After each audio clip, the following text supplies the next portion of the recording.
ఇవాళ మునగాకు పప్పు వేసి వండేస్తాం. మునగాకు పప్పు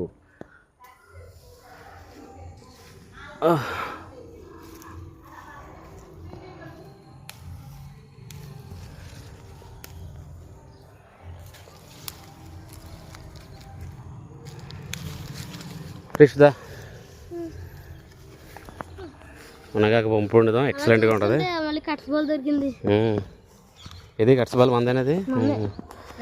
ఇవాళ స్పెషల్ డిష్ మునగాకు పప్పు.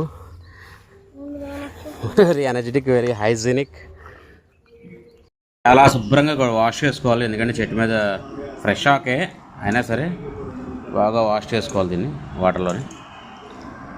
పప్పు కందిపప్పు తీసుకుందాం. దీన్ని బాగా కడిగేసిన తర్వాత దీన్ని కుక్కర్లో వేద్దాం.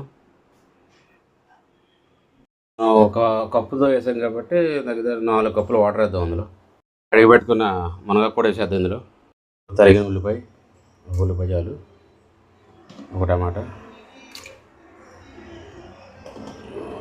కావాల్సిన పచ్చిమిరకాయలు, అంటే మనం కొంచెం హాట్గా గట్టిగా తింటాం కాబట్టి 6 స్పూన్ పసుపు కూడా వేస్తాం. కొంచెం చింతపండు కూడా వేసేసి ఉడికిన తర్వాత అప్పుడు కుక్కర్ పెడదాం. ఇందులో మనం కొంచెం ఒక స్పూన్ కారంని కొంచెం తగినంత ఉప్పు వేసేసుకొని అప్పుడు కుక్కర్ పెట్టేద్దాం. ఒక 2 విజిల్ చాలు. కుక్కర్ పెట్టేసుకొని అట్లీస్ట్ 2 విజిల్ చాలు. 2 విజిల్ వేయించుకుందాం. దీన్ని ఒకసారి మెదిపేసుకొని ఒక 5 నిమిషాలు మళ్ళీ దాన్ని ఉడికించేసుకుందాం. మామూలుగా మూత తీసి ఇందులో నెయ్యి వేసుకొని రెడీ చేస్తాను. నెయ్యిలో తాలింపు రెడీ చేస్తాను. ఆ టేస్ట్ బాగుంటుంది. వెల్లుల్లిపాయలు, కరివేపాకు, ఎండుమిరకాయ, ఇంకా తాలింపు ఐటమ్స్ అన్నీ కూడా నెయ్యితోనే వేయించుకొని ఇది వేగిన తర్వాత అందులో వేద్దాం. అందులో వేసుకొని దాన్ని ఒక 10 నిమిషాలు ఉడికించుకుందాం.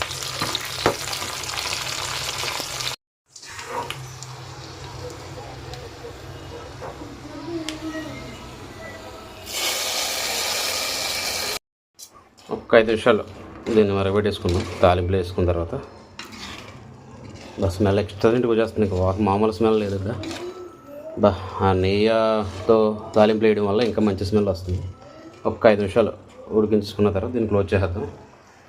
వేడి అన్నం నెయ్యి వేసుకుని కలుపుకొని తింటే అమోఘం.